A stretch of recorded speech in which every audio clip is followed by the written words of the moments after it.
మన కూకట్పల్లిలో మర్రి golden diamonds April 12న బ్రహ్మాండమైన ప్రారంభం.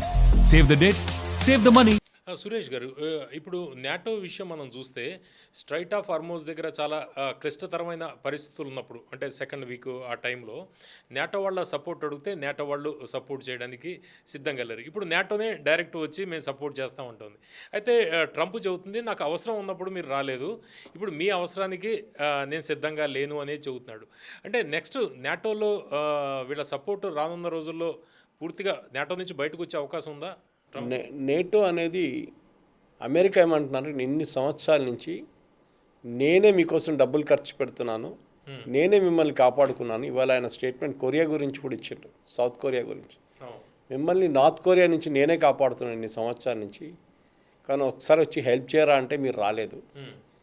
జపాన్ దగ్గర ఆర్మీ లేదు, ఆర్మీ మెయింటైన్ చేయలేరు. వాళ్ళు సెకండ్ వరల్డ్ వార్ తర్వాత ఒక రెస్ట్రిక్షన్ ఉంది వాళ్ళ మీద.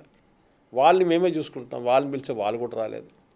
ఇటు బ్రిటన్ని పిలిచాం, వాళ్ళు కూడా రాలేదు. ఇటలీ అన్నారు, నో అన్నారు. స్పెయిన్ అయితే వాళ్ళ ఫ్లైట్సే అలౌ చేయన్నారు, కంప్లీట్లీ బ్యాన్ చేసి పడేశారు.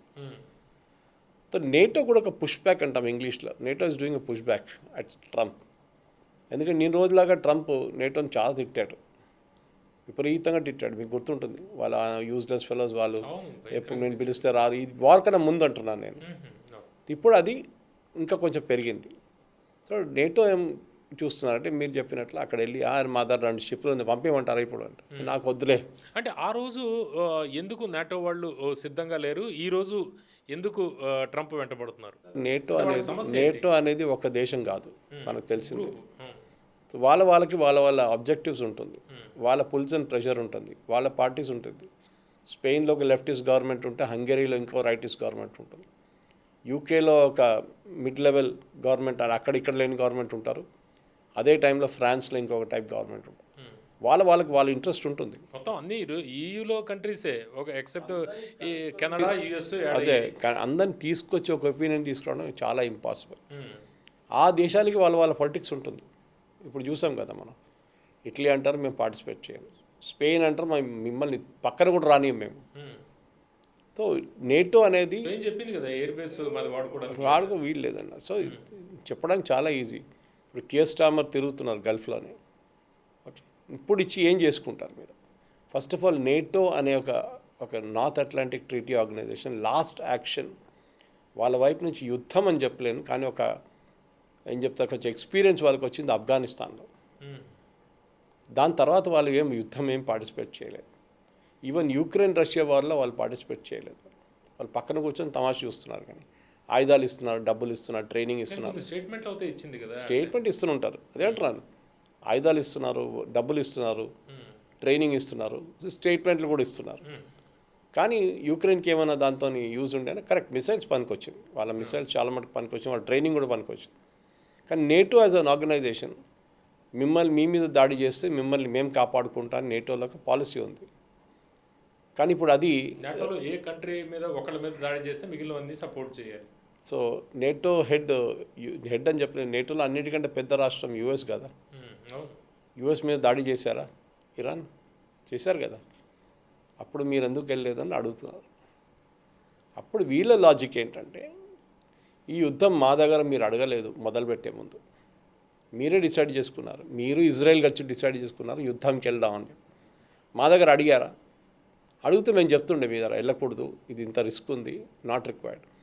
అంతా అయిపోయిన తర్వాత అక్కడ మొత్తం అటాచ్ అయిపోయి వాళ్ళు మొత్తం మీ తల మీద బాంబులు తీసుకొచ్చి వేస్తుంటే అప్పుడు మీరు పరిగెత్తుకుంటే మా దగ్గర వచ్చి, అరే మీ షిప్లు ఉన్నాయా, మీకు ఆర్మీ ఉన్నారా, పంపించండి అని చెప్పేది. Sorry, we are not getting. ఇందులో ఒక పాయింట్, ఇప్పుడు వీళ్ళు చెప్పింది వార్ అని కాదు, మిలిటరీ ఆపరేషన్ అనేది యూఎస్ చెప్తోంది. ప్లస్ దాడి యూఎస్ మీద ఇరాన్ వాడు కొట్టలేదు, ఇరాన్ మీద యూఎస్ కొట్టింది, కాబట్టి నాటో తప్పించుకునేందుకు అవకాశం ఉంటుంది. ఆయనేం అడిగారంటే, ప్రిన్సిపల్లీ వాళ్ళకి ఆపరేషన్ యుద్ధం అంటే సోకాల్డ్ మిలిటరీ ఆపరేషన్లు అడగలేదు. స్ట్రైట్ ఆఫ్ హార్మూజ్ ఓపెన్ చేయడానికి మాకు షిప్స్ కావాలని చెప్పారు. వీళ్ళకి తెలుసు రిస్క్ ఏంటనేది చాలా మటుకు, అందరికి తెలుసు. ఈవెన్ భారతదేశం అడిగితే మనం కూడా నో అని చెప్తాం. మన షిప్ అక్కడ పంపే కానీ ఇరాన్ దాని మీద కొడతారు, షిప్ మొత్తం పోతుంది, మన సెయిలర్స్ చనిపోతారు. ఎందుకు రిస్క్ తీసుకోరు? అప్పుడు కేర్ స్టామర్ అదే అన్నారు, sorry I cannot. First of all Britain దగ్గర ఒక్క షిప్ కూడా లేదు కరెక్ట్ అన్నది, మీరు బిలీవ్ చేయరు. ఒక టైంలో ఏం చెప్తారు, రాయల్ నేవీ అనేగానే చాలా ప్రెస్టీజియస్ ఉండే. బ్రిటన్ రూల్స్ ద వేవ్స్ అంటారు ఆ టైంలో. ఇప్పుడు పోయి వేవ్స్ పోయి వాళ్ళ దగ్గర ఒక షిప్ కూడా లేదు కరెక్ట్ ఉన్నది, అన్ని రిపేర్లు పడి ఉన్నాయి. ఓకే, వాళ్ళ ఎయిర్క్రాఫ్ట్ క్యారియర్ కూడా రిపేర్లు పడి ఉన్నాయి. Nothing that is left with them. So Britain అన్నారు మా దగ్గర ఏం లేదు, ఇప్పుడు మేము ఏం పంపించమంటారు మా దగ్గర. కావాలంటే ఒక షిప్ ఉంది, అది బయలుదేరింది ఎక్కడి నుంచో, వస్తూ 3 వారాలు పడతాయి. ట్రంప్ అని నాకు అప్పుడు దాకా అక్కర్లేదు, అప్పుడు దాకా యుద్ధం అయిపోతుంది అన్నారు. ఇది వాళ్ళ లాజిక్ అన్నమాట.